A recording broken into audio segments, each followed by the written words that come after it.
Record News Rural. Oferecimento Bradesco. De ponta a ponta é com o Bradesco que o agro conta. Micro Essentials da Mosaic. NPS em grânulo único.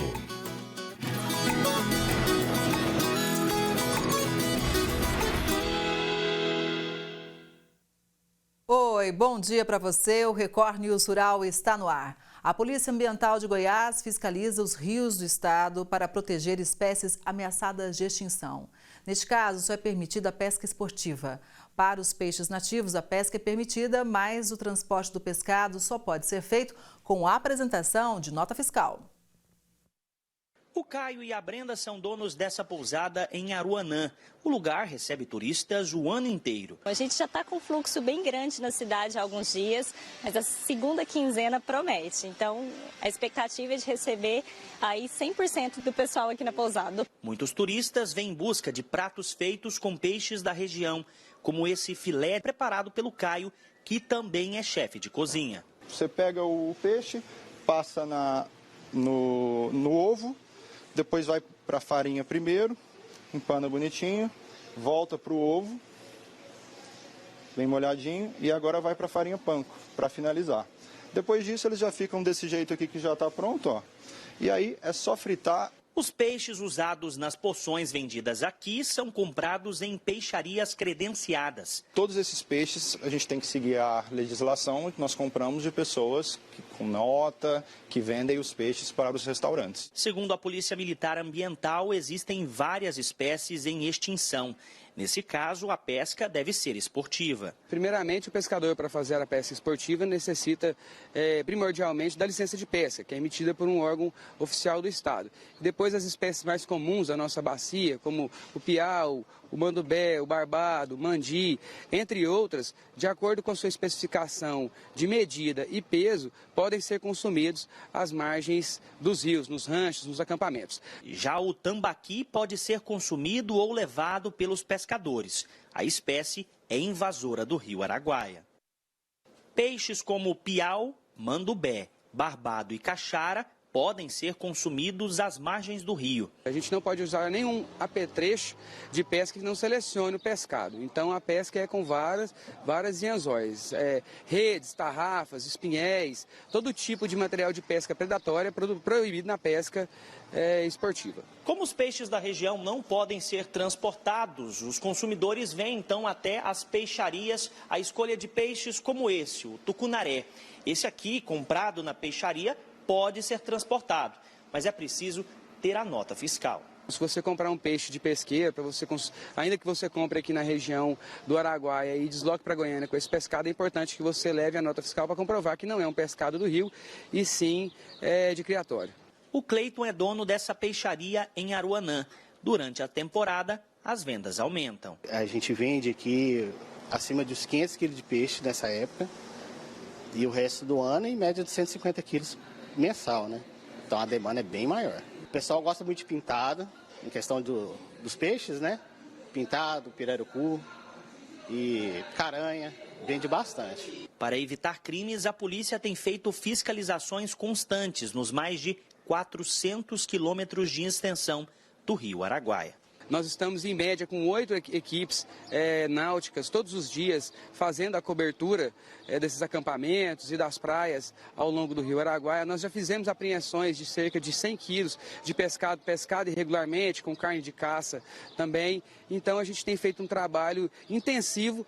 A presença da Polícia Militar nesse ambiente já coíbe que pessoas cometam crimes dos mais diversos. Foi confirmado um novo caso de raiva bovina na região oeste de Santa Catarina. O pecuarista percebeu o problema porque o animal estava caído no pasto. O animal morreu semana passada em Belmonte, no extremo oeste do estado. As análises apontaram para a infecção por mordida de morcego. O dono do animal percebeu os sintomas e chamou um veterinário. O boi estava caído no pasto havia pelo menos 4 dias e apresentava sinais neurológicos. Depois da suspeita, a Companhia Integrada de Desenvolvimento Agrícola de Santa Catarina, SIDASC, assumiu a investigação. O boi precisou ser sacrificado, já que a doença apresenta grande risco aos humanos, além de ocasionar sofrimento ao animal infectado. Para evitar a contaminação por raiva, os produtores devem vacinar os animais. A Cidasc informou que nos meses de maio, junho e julho, outros 3 casos foram registrados também no extremo oeste de Santa Catarina. A receita obtida com os embarques nacionais de frutas fechou o primeiro semestre com 476 milhões de dólares. A União Europeia segue como o principal destino dos produtos brasileiros. As exportações brasileiras de frutas frescas tiveram bom desempenho em receita no primeiro semestre de 2024. Segundo informações do CPEA, com base nos dados do Comexstat, o país arrecadou 476 milhões de dólares com as vendas internacionais de frutas, leve alta de 0,5% frente ao mesmo período do ano passado e apenas 0,6% abaixo do recorde de 2021. O volume, porém, foi 8,4% menor frente a 2023 e 19% inferior ao recorde de 2021, devido à baixa oferta nacional de algumas frutas importantes na pauta de exportação, como manga e uva.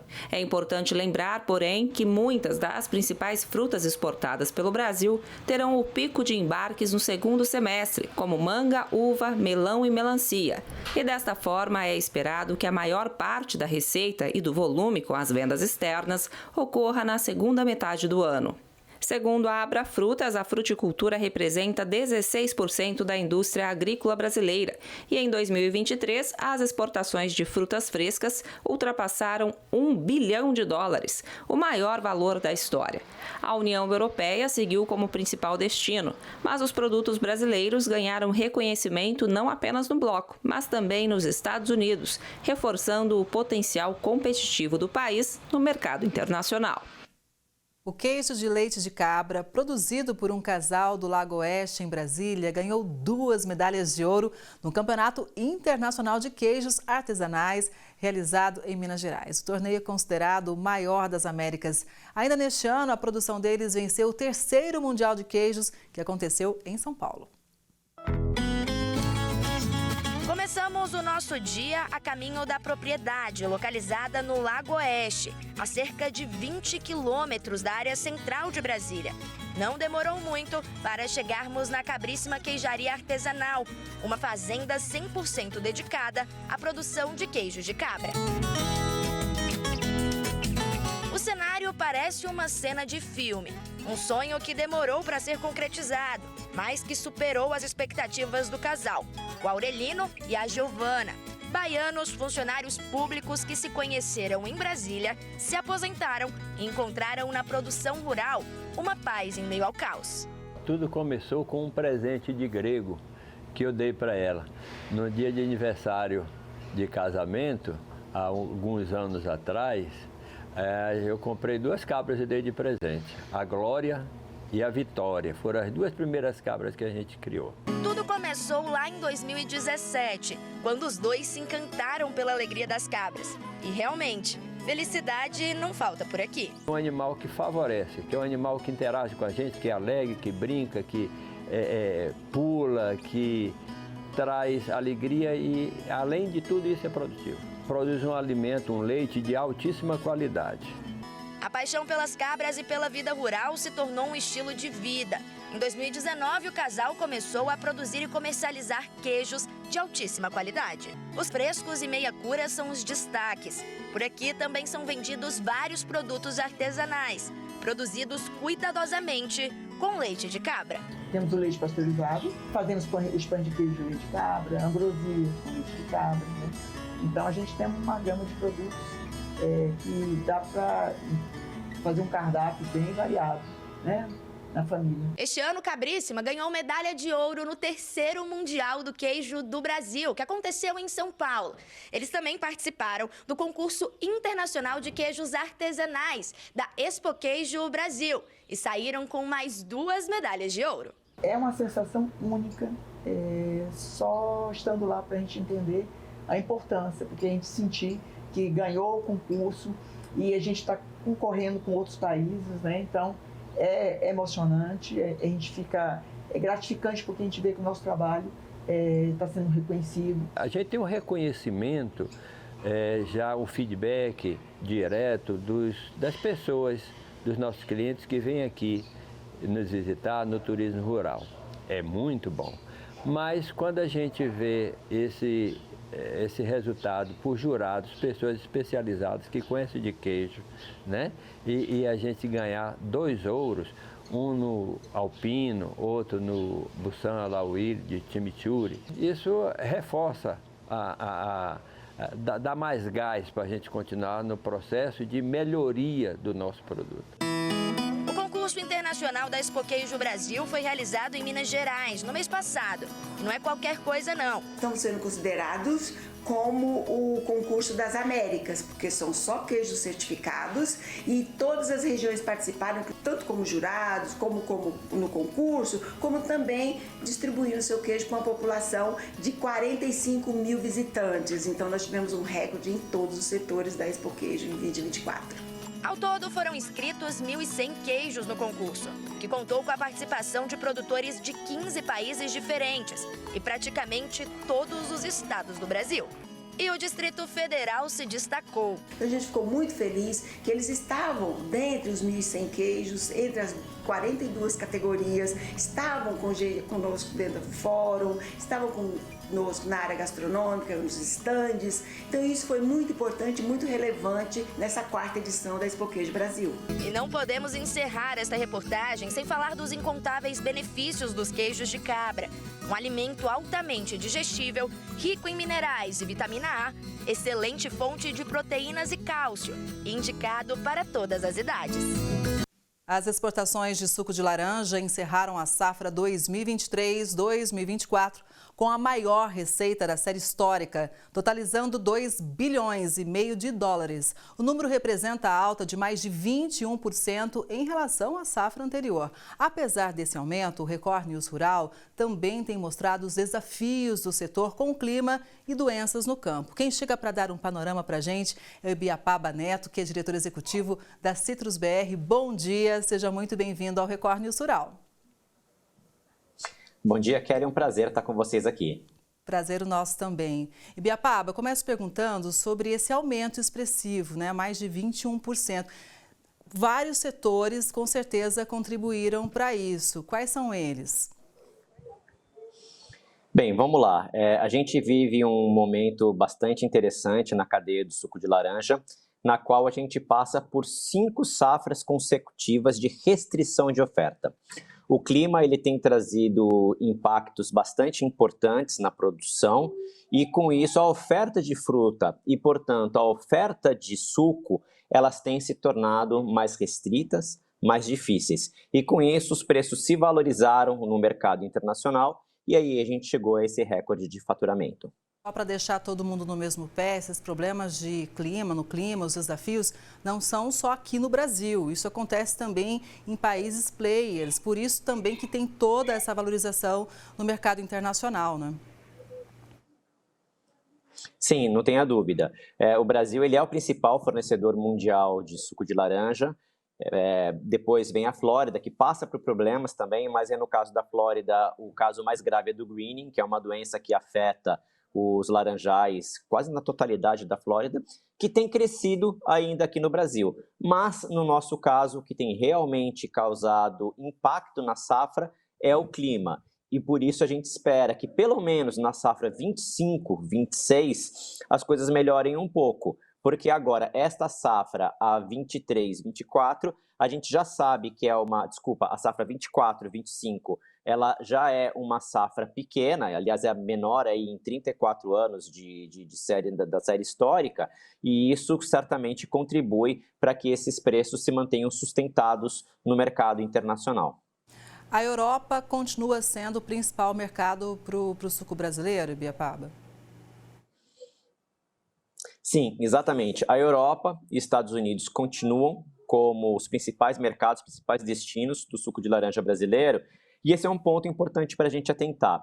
Como os preços se valorizaram muito nos últimos meses, no último ano, né, para ser mais preciso, o que tem acontecido é uma migração do consumo de suco de laranja para outros produtos. Então, a gente tem visto nos relatórios internacionais manifestação dos nossos clientes no sentido de que o consumo de suco de laranja tem caído, justamente porque conforme o preço ele sobe, o consumidor ele acaba indo para outros produtos, e também a gente tem visto os nossos clientes utilizando novas formulações de sucos, como por exemplo, suco de laranja com suco de maçã, suco de laranja com, enfim, com outras frutas, no sentido de diluir esse risco do cliente e com isso conseguir também garantir um fornecimento um pouco mais constante do produto.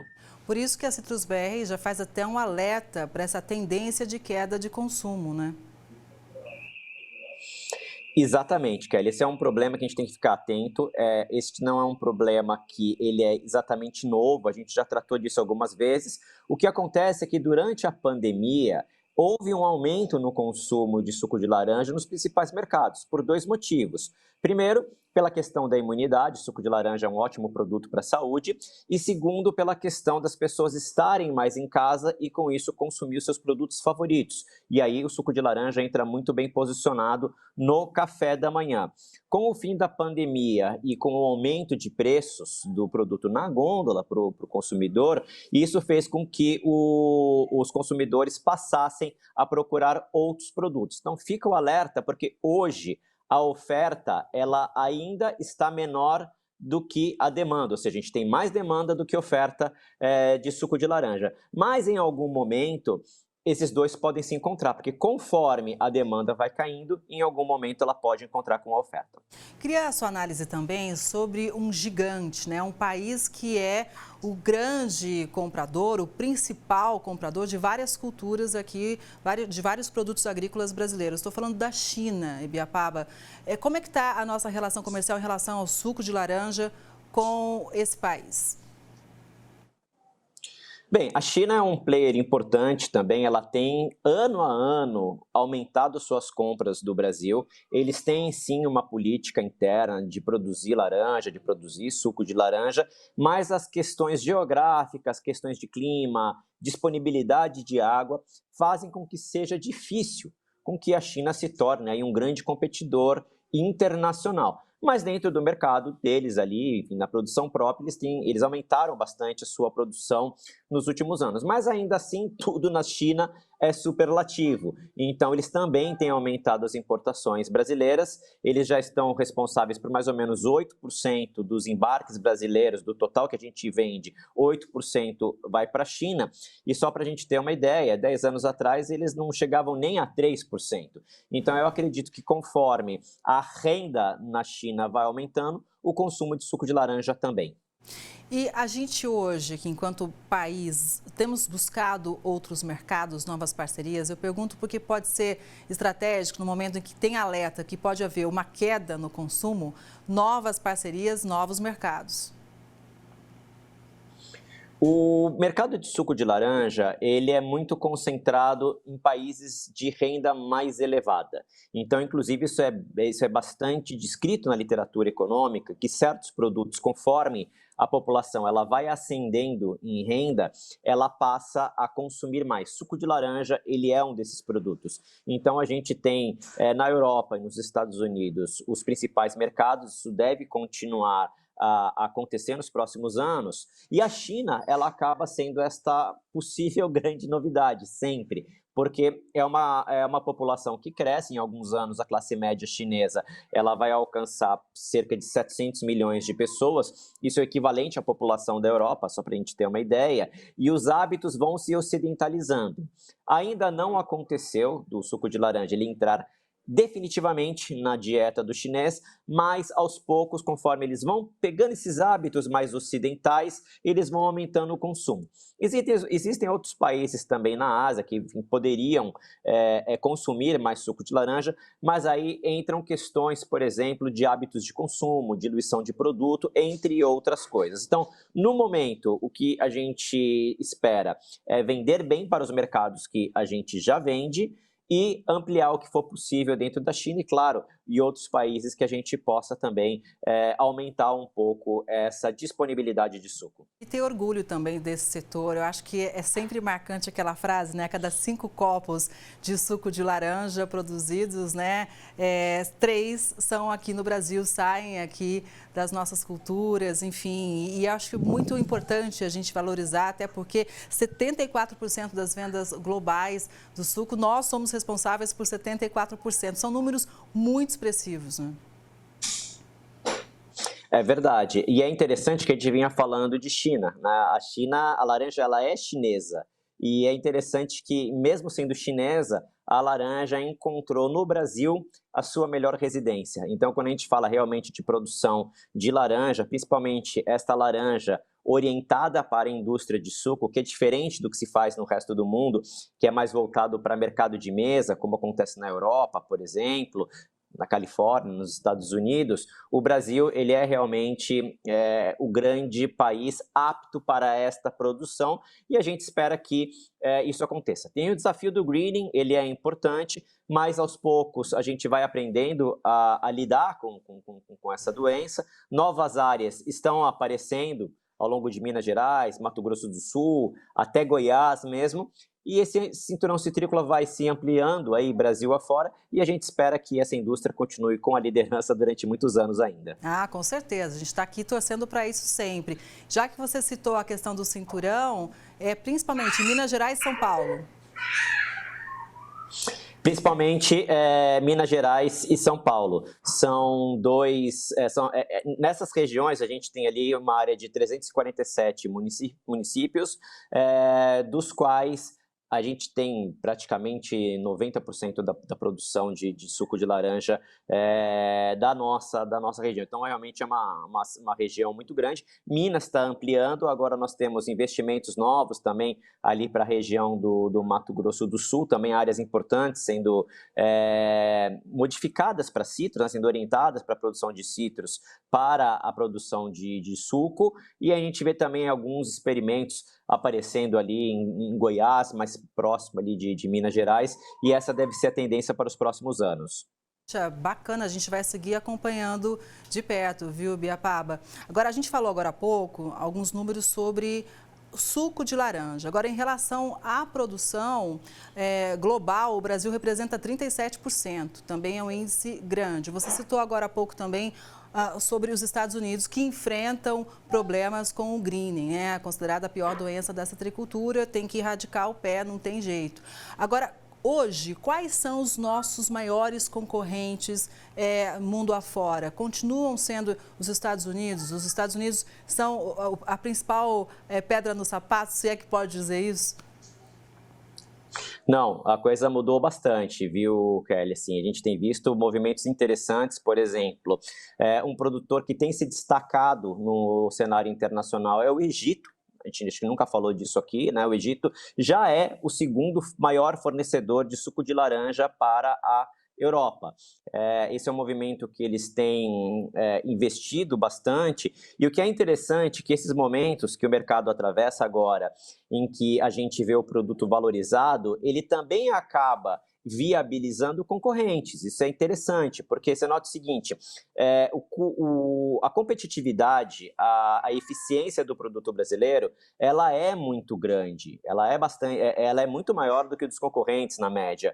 Só que quando o produto está muito valorizado, esses concorrentes, eles conseguem também viabilizar suas próprias tecnologias, fazer investimentos e tirar um pouco dessa diferença que tem para os brasileiros. Então, a gente deve ver, sim, um aumento desses produtores que são menores, mas ganham corpo. A gente pode também chamar atenção para o México fez um movimento importante. Em 2019, para a gente ter uma ideia, o México chegou até a passar o Brasil na venda de suco concentrado para os Estados Unidos, muito em função ali do Acordo de Livre Comércio das Américas, no qual eles pagam tarifa zero e a gente paga quase $500 por tonelada de suco concentrado, mas questões climáticas, greening também afetando ali a produção mexicana, esses fatores fizeram com que o México ele diminuísse um pouco esse ímpeto de crescimento que ele tinha. Mas está claro para a gente que o Egito começa a se posicionar como um player importante, e aí você tem outros produtores locais, você tem a Espanha produzindo, você tem a Grécia produzindo, e por aí vai. Olha, para a gente fechar, eu acho muito importante a gente trazer um recadinho aqui para o consumidor brasileiro, que às vezes fala assim, olha, a gente está falando de exportação de outros países, e a gente aqui? A gente aqui tem 200 mil empregos diretos e indiretos com o setor, então também gera emprego e renda aqui para os brasileiros. Exatamente. A citricultura, a cadeia de suco de laranja, ela é uma cadeia que emprega muita gente. Toda a colheita ela é feita manualmente, não tem colheita mecanizada na citricultura. E para dar um número interessante aqui para a sua audiência, Kelly, em alguns momentos, em safras um pouco maiores, o número de frutas colhidas pode passar de 100 bilhões de frutinhas colhidas, 100 bilhões, com B mesmo de bola. Então, é muita fruta que é colhida, é muita mão de obra para colher essa fruta, e mais do que emprego, a gente diz, é um bom emprego, porque são empregos formalizados, com todas as proteções da Seguridade brasileira, e uma fonte de renda importante para uma parcela da população que necessita trabalhar e precisa de emprego e renda. Claro, o trabalho é fundamental e a gente sabe da força do agro também nesse sentido. E Biapaba, foi muito bom te ouvir. Nós aqui do Record News Rural estamos sempre de portas abertas. Muito obrigado, agradeço o convite e sempre que a gente tiver alguma novidade, a gente vai tomar a liberdade de compartilhar com vocês. Por favor, faça isso. Bom dia para você. Um bom dia. E o Record News Rural de hoje vai ficando por aqui. Muito obrigada pela sua audiência. E claro, eu espero você no próximo programa, hein? Até lá!